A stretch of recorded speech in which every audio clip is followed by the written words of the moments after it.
Hey hello everyone, this is Ritu and welcome to study more knowledge. तो कैसे हैं आप सभी लोग? उम्मीद है अच्छे होंगे और तैयारी भी बेहतर तरीके से आपकी हो रही होगी। तो साइंस की इस क्लास में हम शुरुआत कर रहे हैं एक नए चैप्टर की, which is motion and measurement of distances, गति और दूरियों का मापन। तो इसमें हम बेसिकली मोशन के बारे में जानेंगे, गति क्या होती है, किस तरह से गति होती है जीवधारियों में। इसके अलावा दूरियों का मापन हम कैसे कर सकते हैं, इसके बारे में हम जानेंगे। तो चलिए शुरू करते हैं आज की क्लास।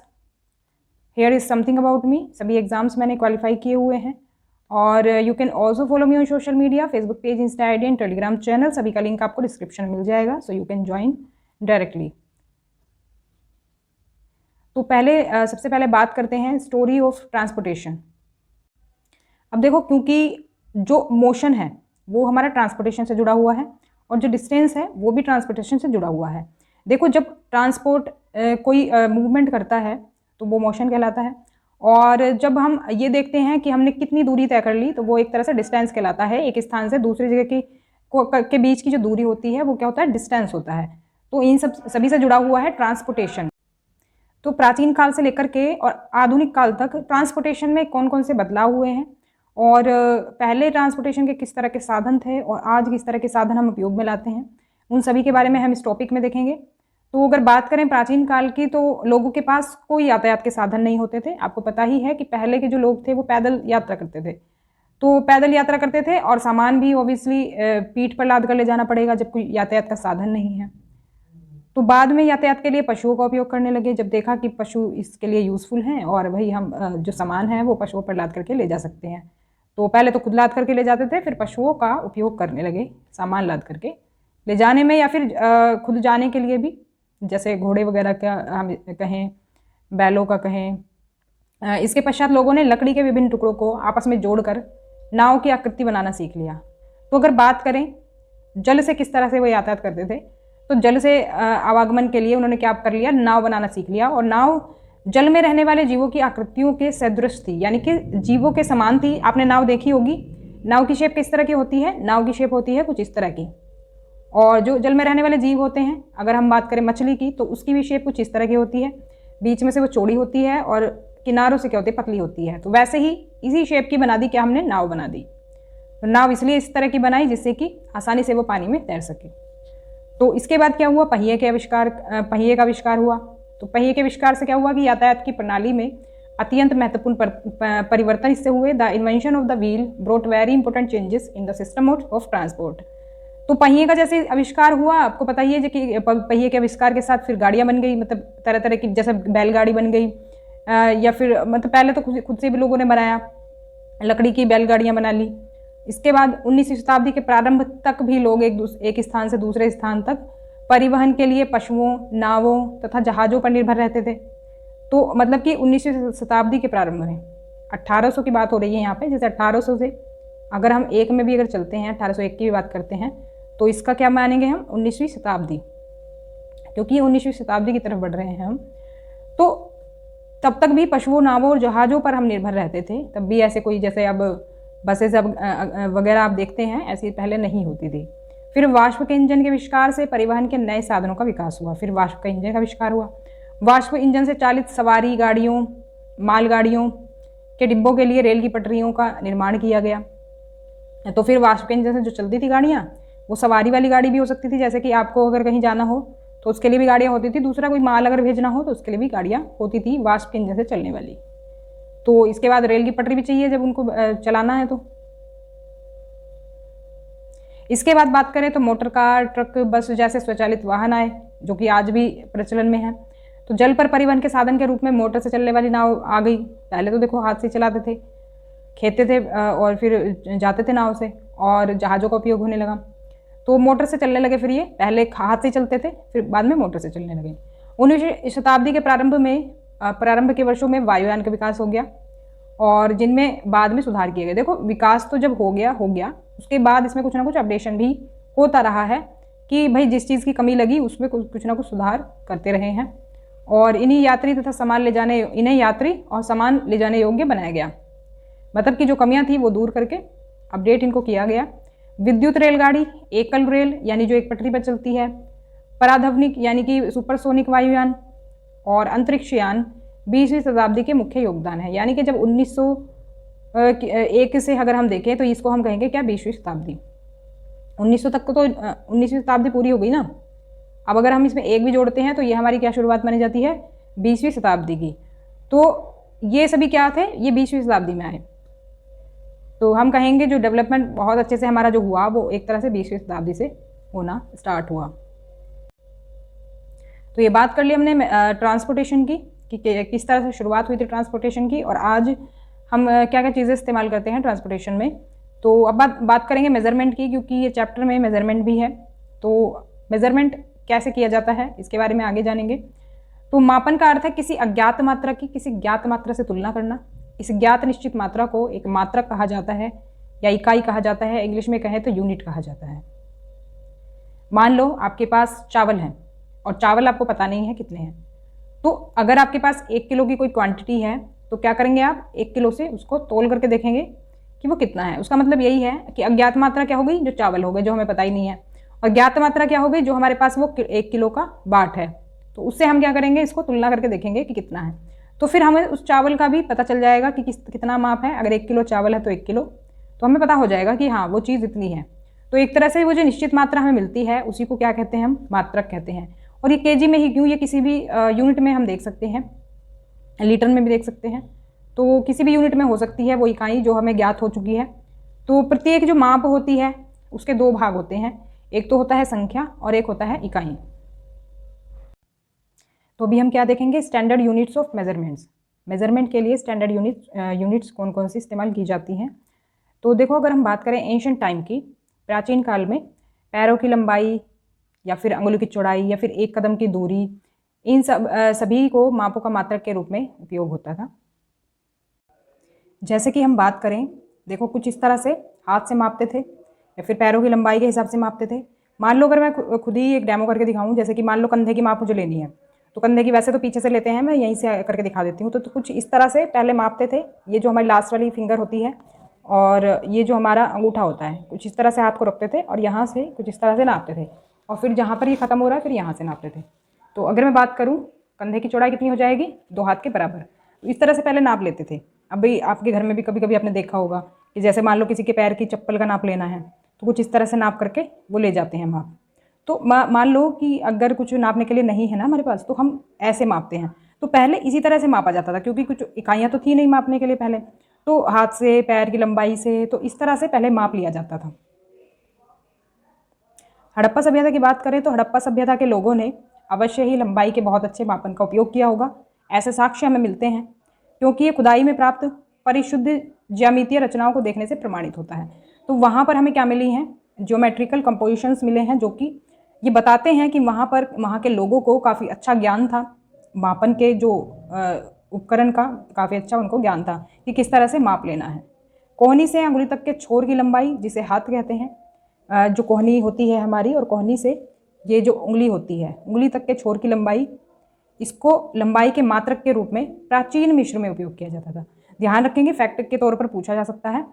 तो जिसे संसार के अन्य भागों में भी मान्यता प्राप्त थी। तो मिस्र में कुछ इस तरह से नाप लिया जाता था। इसके अलावा संसार के विभिन्न भागों में लोग लंबाई के मात्रक के रूप में फुट का उपयोग करते थे। फुट जो कि आज भी प्रचलन में है। तो अलग अलग क्षेत्रों में फुट की लंबाई थोड़ी भिन्न थी। ऐसा नहीं है कि जो मान लो 12 इंच अगर डिसाइड कर दिया फुट का लेंथ, तो वही रहेगी हर जगह पर। तो उसकी थोड़ी डिफरेंट हो सकती है, कहीं 12 इंच तो कहीं 13 इंच, कुछ इस तरह से उनके अपने क्षेत्र के हिसाब से उसका जो माप है वो हो सकता है। लोग 1 गज कपड़ा वहाँ के मतलब सिरे से अपनी ठोड़ी तक मापते थे। मान लो सिर है ये हमारा ऊपर से, और ठोड़ी तक का जो हिस्सा है, तो इसको क्या कहा जाता था, 1 गज कहा जाता था। तो इस तरह से क्या होता था, अलग अलग मेजरमेंट होते थे, और ऐसे ही रोमवासी अपने पग अथवा कदमों से लंबाई मापते थे। तो इस तरह से क्या है ना, कई तरह के तरीके होते थे मेजरमेंट के पहले, जब क्योंकि कोई यूनिट नहीं थी, इकाई नहीं थी मेजरमेंट की पहले। प्राचीन भारत में छोटी लंबाई को मापने के लिए अंगुल या फिर मुट्ठी का उपयोग किया जाता था। जैसे छोटी कोई हमें लंबाई मापनी है तो उंगली या फिर मुट्ठी का यूज़ करते थे। आज भी भारत के कई शहरों में हम पुष्प विक्रेताओं को पुष्पहारों को बेचते समय अपनी भुजाओं का उपयोग लंबाई के मात्रक के रूप में करते हुए देख सकते हैं, कि वो लंबाई के हिसाब से बताएंगे कि ये देखो कितनी लेंथ है इसकी माला की। तो इस तरह से सुविधानुसार शरीर के ऐसे बहुत से भागों का मात्रक के रूप में उपयोग होता रहा है। और प्रत्येक व्यक्ति के शरीर की मापों में थोड़ी भिन्नता हो सकती है। जैसे कि मैं बात करूँ, किसी का हाथ थोड़ा लंबा हो सकता है, किसी का हाथ थोड़ा छोटा हो सकता है, किसी के पैर थोड़े लंबे हो सकते हैं, किसी के छोटे हो सकते हैं। तो इस तरह से शरीर के जो माप हैं उसमें थोड़ी डिफरेंस हो सकते हैं। तो इसी कारण से मापन में उलझनें आई होंगी, ये हम कह सकते हैं। तो वर्ष 1790 में फ्रांसीसियों ने मापन की एक मानक प्रणाली की रचना की, जिसे मीट्री पद्धति कहते हैं। In the year 1790 the French created a standard system of measurement called the metric system. पूछा जा सकता है किसने ये मीट्री पद्धति स्टार्ट की, तो फ्रांसीसियों ने की। तो आजकल जिस सार्वभौमिक मात्रक प्रणाली का उपयोग हो रहा है उसे हम अंतर्राष्ट्रीय मात्रक प्रणाली कहते हैं। इसको शॉर्ट में कहते हैं क्या, SI, international system of units. तो ये जो एसआई यूनिट है या फिर अंतर्राष्ट्रीय मानक प्रणाली है, ये हम कह सकते हैं पूरे विश्व में मान्य है। तो जो चीज़ पूरे विश्व में मान्य होती है, आप चाहे यहाँ पर मेजरमेंट करें अपने देश में, भारत में, या फिर किसी और कंट्री में जाकर के मेजरमेंट करें, उसका जो मान है वो वही रहेगा। तो ऐसा कोई सिस्टम जो होता है उसको हम क्या कहते हैं, यूनिवर्सल कहते हैं, जो कि पूरे विश्व में मान्य हो। जैसे कि हमने मानचित्र में देखा था, मानचित्र के जो चिन्ह हैं उनको क्या कहते हैं हम, यूनिवर्सल, क्योंकि सब हर कोई जानता है। वैसे ही ये प्रणाली है जिसको कि हर कोई जानेगा, विश्व में इसका मान वही रहेगा, सेम रहेगा, चाहे विश्व के किसी भी कोने में चले जाओ। तो लंबाई का ऐसा ही मात्रक मीटर है और प्रत्येक मीटर को 100 बराबर भागों में विभाजित किया जाता है, जिसे कि हम सेंटीमीटर कहते हैं। कहने का मतलब है 1 मीटर इज इक्वल टू कितना होगा, 100 सेंटीमीटर। और 1 सेंटीमीटर के 10 बराबर भाग होते हैं जिन्हें मिलीमीटर कहते हैं, यानी कि 1 सेंटीमीटर में कितने मिलीमीटर होंगे, 10 मिलीमीटर। तो लंबी दूरियों के मापन के लिए मीटर एक सुविधाजनक मात्रक नहीं है। हम कहेंगे कि अगर हमें लंबी दूरी मापनी हो, जैसे कि तो फिर हम उसे मीटर में मापते रहेंगे तो बहुत टाइम लग जाएगा, तो सुविधाजनक मात्रक नहीं है। अगर हमें लंबी दूरी मापनी हो, जैसे कि हमें किलोमीटर मापने हो, तो इसके लिए हम एक बड़े मात्रक को परिभाषित करते हैं जिसे हम किलोमीटर कहते हैं। आपने देखा होगा जैसे कि हम दूरी नापते हैं, अगर किलोमीटर से कम है तो हम उसको क्या कहते हैं, मीटर में कहते हैं कि भाई उस प्लेस की दूरी तो 600 मीटर है, यहाँ से पुलिस स्टेशन तो 500 मीटर की दूरी पर है, या फिर यहाँ से बस स्टैंड तो 600 मीटर की दूरी पर है। इस तरह से अगर किलोमीटर से कम होता है तो हम मीटर में कहते हैं, लेकिन अगर हमें ज़्यादा दूरी काउंट करनी होती है तो हम उसको किलोमीटर में नापते हैं। तो हम क्या कहते हैं कि कोई प्लेस का अगर हम बताएंगे कि जैसे यहाँ से प्राइवेट स्कूल कोई भी कितनी दूरी पर है, तो कम से कम 2 या 3 किलोमीटर की दूरी पर है, तो आप ऐसे कहेंगे। आप ये तो नहीं कहेंगे ना 2000 से 3000 मीटर की दूरी पर है, हालांकि मीटर इतना ही इक्वल होगा किलोमीटर के, लेकिन अगर कोई ज़्यादा दूरी हमें मापनी होती है तो हम उसको किलोमीटर में नापते हैं, ना कि मीटर्स में। तो 1 किलोमीटर बराबर 1000 मीटर होता है। लंबाई को एसआई मात्रक में मापते हैं।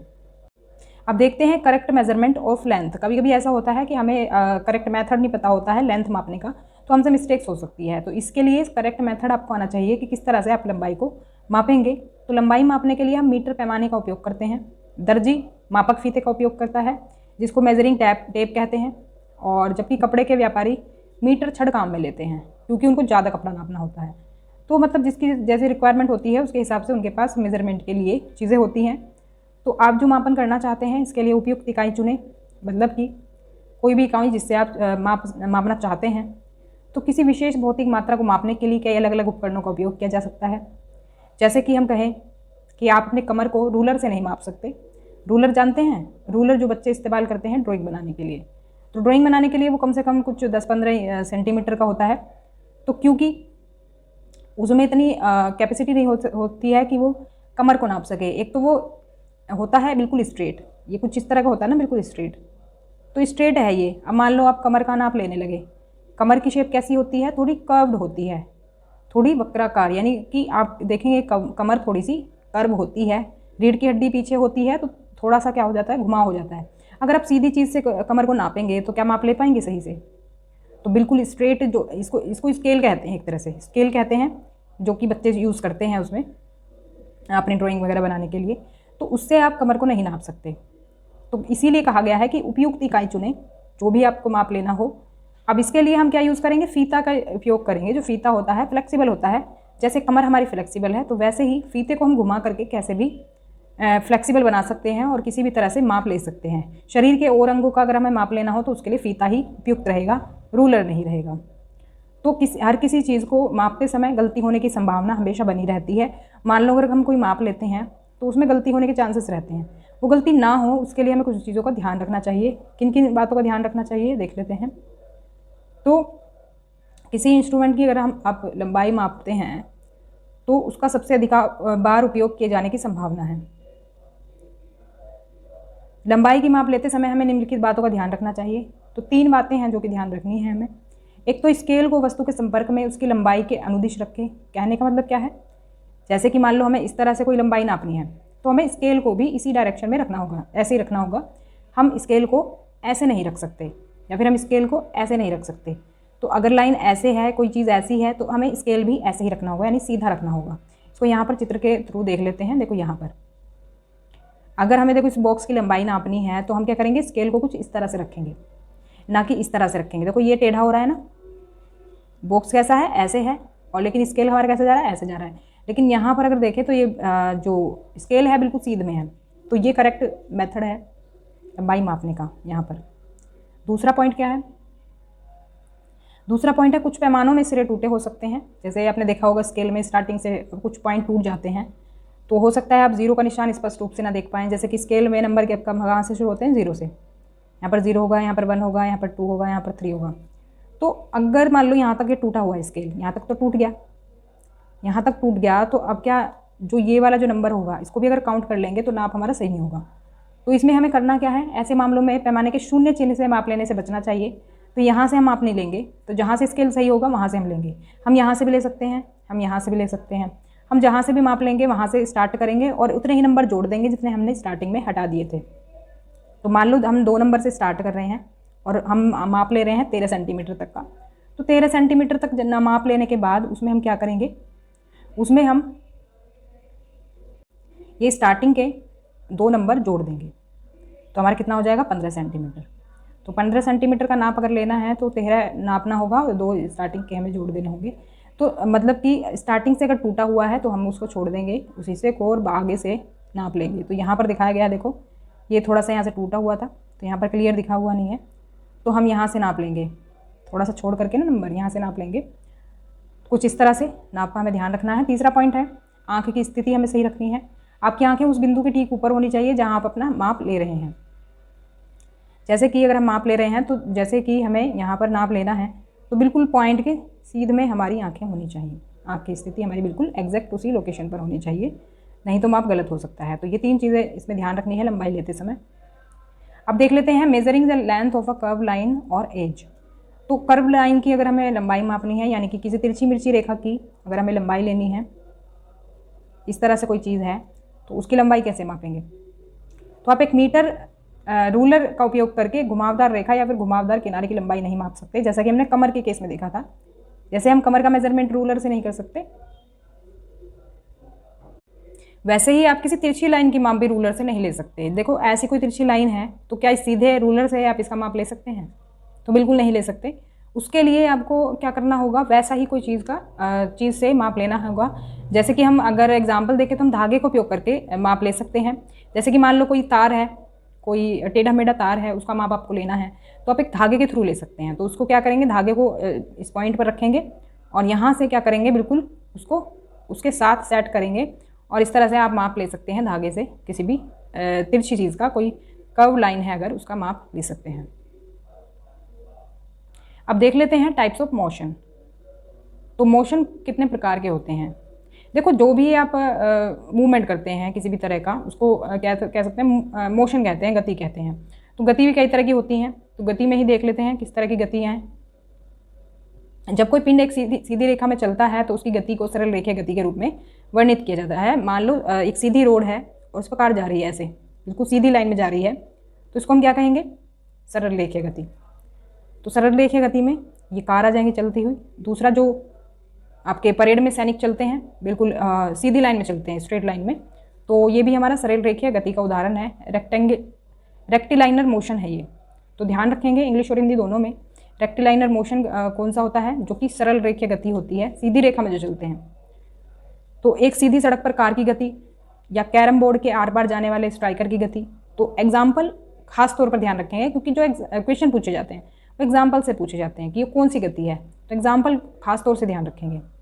इसके अलावा परेड में सैनिकों का मार्च पास्ट और पत्थर का जो गिरना होता है, पत्थर भी जो गिरता है वो सीधी रेखा में गिरेगा, तो वो ऐसा तो गिरेगा नहीं, जिग जैग में थोड़ी ना गिरेगा, पत्थर गिरेगा तो वो गिरेगा बिल्कुल सीधा। अगर आपने कहीं से भी गिराया हो तो वो सीधा गिरेगा। तो ये सभी जो एग्जाम्पल्स हैं आपके वो क्या हैं, सरल रेखीय गति के उदाहरण हैं रेक्टिलाइनर मोशन के। नेक्स्ट टाइप है आपका सर्कुलर मोशन, हिंदी में कहते हैं इसको वर्तुल गति, तो वृत्तीय गति भी इसको कह सकते हैं। जैसा कि नाम से आप समझ रहे हैं, सर्कुलर मतलब जो सर्कल में एक तरह से मोशन होता है। तो इसको आप समझ सकते हैं कुछ पंखे के थ्रू, जैसे पंखा चलता है ना, पंखा जो चलता है इसकी पंखुड़ी को देखो आप, ऐसे बिल्कुल सर्कल में चलेंगे, चलती है ना, एक सर्कल सा बनाती हैं ये। जब चलता हुआ पंखा रहता है तो पंखड़ी आपको दिखाई नहीं देगी, बिल्कुल एक तरह से सर्कल बनता हुआ दिखाई देगा। तो जब कोई पिंड एक वृत्ताकार पथ के चारों ओर घूमता है तो उसकी गति को वृत्तीय गति कहा जाता है, सर्कुलर मोशन कहा जाता है। तो किसी वस्तु के चारों ओर एक अगर आप डोरी बांधते हैं और उसे घुमाते हैं तो वस्तु की गति कैसी होती है, वृत्ताकार होती है। आप एग्जाम्पल अगर करके देखें, धागे में आप एक बोल वगैरह को बांध करके देखें, बोल को बांधेंगे धागे में और उसको जब घुमाएंगे तो वो क्या होगी, वृत्ताकार यानी सर्कुलर मोशन होगा। तो जो उसकी लेंथ है वो इक्वल रहेगी। इसमें एक खास बात ध्यान रखेंगे, गति इसमें समान रहती है कि वृत्ताकार पथ के केंद्र से पिंड की दूरी वृत्ताकार गति में समान रहती है। मान लो ये पॉइंट है, यहाँ से हमने धागे को पकड़ा हुआ है और यहाँ से इसकी लंबाई है, यहाँ पर ये बॉल बंधी हुई है, ठीक है। अब ये जो बॉल घूमेगी तो ये बॉल बिल्कुल इसी मतलब यही दूरी रहेगी इसकी, चाहे ये इधर घूमे चाहे इधर घूमे, तो कहीं भी घूमेगी तो मतलब इक्वल, इस तरह से इक्वल रहेगा, इस तरह से इक्वल रहेगा बिल्कुल। तो ध्यान रखेंगे इसकी जो गति है वो भी समान रहेगी और जो दूरी है वो भी समान रहेगी। तो जिसमें एग्जाम्पल दिए हुए हैं बिजली के पंखे का ब्लेड और घड़ी की सुइयाँ। घड़ी की सुइयाँ भी देखो इसी में इंक्लूड है। घड़ी की सुइयाँ भी जो जितनी इनकी लंबाई होगी देखो उसी हिसाब से ऐसे करेंगी ये मूव, और इतनी ही इनकी चौड़ाई रहेगी जब ये मूवमेंट करेंगी। तो कई सारे एग्जाम्पल हैं, इसमें ध्यान रखेंगे। और ध्यान रखेंगे ये दोनों एक स्थान से दूसरे स्थान तक गति नहीं करते बल्कि घूर्णन करते हैं। अब जो पंखा है ये घूर्णन कर रहा है, ये घूर्णन कर रहा है, तो एक स्थान से दूसरे स्थान पर गति नहीं कर रहे ये, बल्कि उसी जगह पर घूम रहे हैं, गोल गोल गोल गोल उसी जगह घूम रहे हैं ना। जो आप धागे में अगर कोई पत्थर या फिर वो बांधेंगे, बॉल बांधेंगे, तो वो भी आप उसी जगह पर घुमाएंगे, ऐसे ऐसे करके घुमाएंगे तो वो उसी जगह पर है, वो मूवमेंट खुद नहीं कर रहा है, तो उसी डायरेक्शन में, उसी चारों तरफ घूमे जा रहा है वो। आगे बढ़ते हैं। तो अब देख लेते हैं, ये है पीरियडिक मोशन, ऑस्किलेटरी और पीरियडिक मोशन दोलन या फिर आवर्ती गति से हम कहते हैं हिंदी में। तो कुछ मामलों में कोई वस्तु कुछ समय बाद अपनी गति को दोहराती है, पॉइंट ध्यान रखेंगे। तो जो गति दोहराती है ये वस्तु, उसको हम क्या कहते हैं, आवर्ती गति या फिर पीरियडिक मोशन कहते हैं, जिसमें गति दोहराई जाती है। कैसे गति दोहराई जाती है, जैसे मान लो घड़ी का पेंडुलम है, पेंडुलम देखा है जो नीचे लटका रहता है घड़ी के, ये घड़ी है और घड़ी के नीचे इस तरह का पेंडुलम होता है ना। तो पेंडुलम देखो पहले तो इधर जाता है, इधर जाता है, फिर ये इधर जाता है, तो ये पहले इधर जाएगा फिर ये इधर जाएगा, तो ये क्या करता है, ये दोहराता रहता है अपनी गति को, पहले इधर जाएगा फिर इधर जाएगा। तो ये पेंडुलम कुछ इस तरह से घूमता रहता है। वैसे ही जब झूला झूलते हैं हम, हम झूला झूलते हैं, पहले झूला आगे जाएगा फिर पीछे जाएगा, फिर आगे जाएगा फिर पीछे जाएगा, पेंडुलम की तरह ही दिख रहा है ना, आगे जाएगा झूला फिर पीछे जाएगा। तो इसमें क्या हो रहा है, गति दोहराई जा रही है। जैसा हम आगे जा रहे हैं वैसे हम पीछे जा रहे हैं, पीछे से फिर आगे आ रहे हैं, आगे से फिर पीछे जा रहे हैं झूले में। ऐसे ही मशीन की सुई आपने देखी होगी, सिलाई मशीन देखी है, सिलाई की मशीन जो है उसमें जो सुई होती है, उसकी निडल होती है जो सिलती है कपड़ा, वो सुई पहले नीचे जाएगी फिर ऊपर जाएगी, फिर नीचे आएगी फिर ऊपर जाएगी, वो इस तरह से मूवमेंट करती है। तो इन सभी केसेस में क्या हो रहा है, ये गति दोहराई जा रही है। वृक्ष की शाखाओं का इधर उधर लहराना, वृक्ष की टहनी है, हवा चल रही है तो इधर घूमेगी वो, फिर इधर घूमेगी फिर इधर जाएगी, तो इसका भी मूवमेंट कुछ इस तरह से होता रहेगा। तो ये कई सारे